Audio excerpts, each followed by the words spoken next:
Welcome to this explainer. Look, if you're architecting complex AI systems right now, you've almost certainly hit a wall with traditional retrieval architectures. So today, we're going to completely shift your mental model of AI knowledge retrieval. We are moving away from a runtime interpreter paradigm and stepping right into a build-time compiler paradigm. We'll be zeroing in on the Knowledge Compiler SDK, where we literally treat documentation as source code to produce statically deployable semantic artifacts. For the senior engineers and architects tuning in, this is all about taking the compiler design principles you already know inside and out and applying them directly to human knowledge. Okay, here's our architectural blueprint for today. We're going to cover the RAG runtime tax, the compiler-first approach, what's inside the SDK pipeline, generating the knowledge app, HCMRs and supply chain security, and finally, sovereign, self-improving architecture. Let's jump in. Section 1. The RAG runtime tax. To really appreciate this compiler solution, we first need to diagnose the exact inefficiency that's just bleeding performance in modern AI architectures. Seriously, ask yourself this. If your knowledge domain is stable, say we're talking about API documentation, legal archives, or scientific papers, why on earth are you paying the massive latency and token costs to retrieve, assemble, and generate on every single query? Right now, every query in a standard RAG pipeline embeds the text, searches a vector index, retrieves chunks, and then hits the LLM. You're paying 1 to 6 seconds of latency and a full round of GPU inference just to answer a question your system has essentially seen before. It makes no sense. When you stack them up side by side, it becomes incredibly clear that RAG acts exactly like an interpreted language. It's running vector similarity dynamically at runtime. The knowledge compiler, on the other hand, shifts all that heavy lifting to compile time. Think about it. You wouldn't interpret raw C code in a high-performance production environment, right? You compile it. So why should semantic knowledge be any different? We need to execute that structural transformation ahead of time so we can output beautifully organized cross-linked artifacts. Section 2. The compiler-first approach.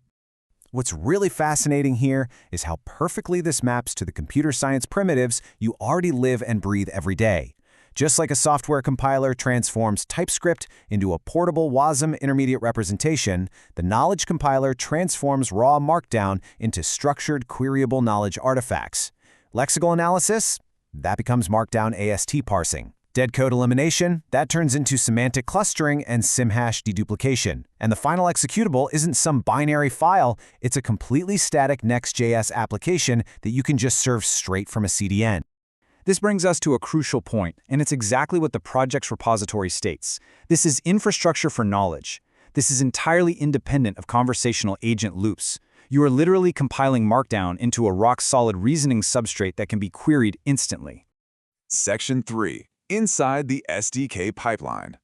Let's open up the engine room and see how this system actually resolves dependencies using a topological sort, very much like Kahn's algorithm.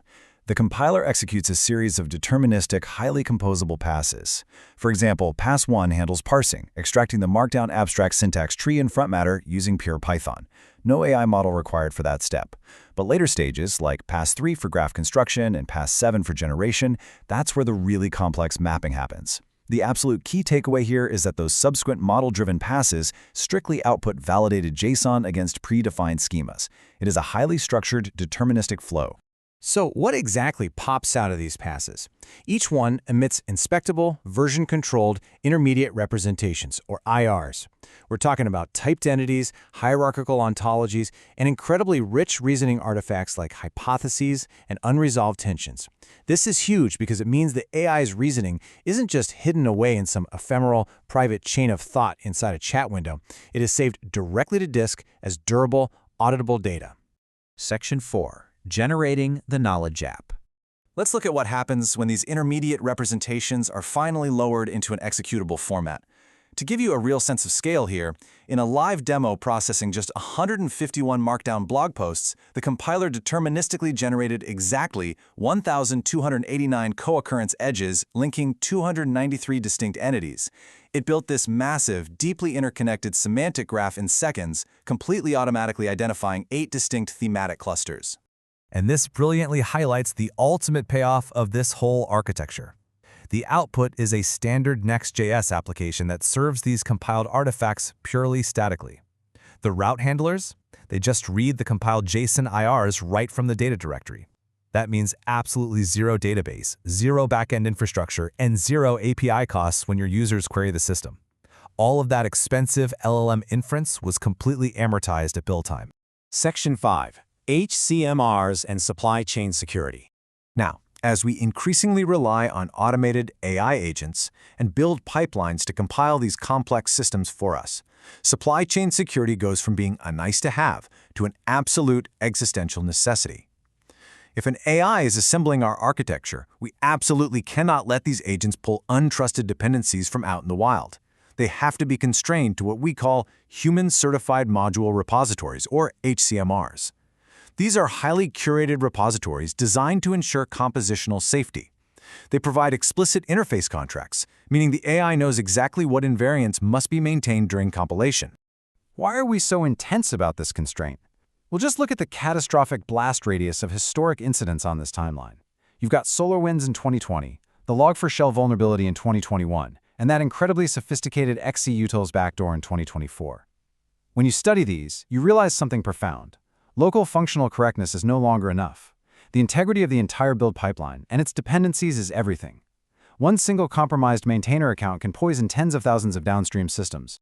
To mitigate these massive threats in an AI-driven build, the compiler architecture enforces some very strict constraints. First, it implements SALSA-aligned cryptographic provenance. It also utilizes SigStore OIDC for ephemeral identity-based signing. And this is super cool. Furthermore, when an entity is modified, the compiler actually maps its semantic blast radius to identify every single downstream dependency that might be affected. Ultimately, it proves a mathematically verifiable chain of custody all the way back to your original source materials. Section 6. Sovereign Self-Improving Architecture. Let's pull back for a second and look at the final frontier here, how this all builds into something truly recursive. What happens if the compiler starts designing its next version? Think about it. If you can compile complex academic papers and repository snapshots into structured reasoning artifacts, couldn't the compiler compare these against its own codebase? The answer is a resounding yes.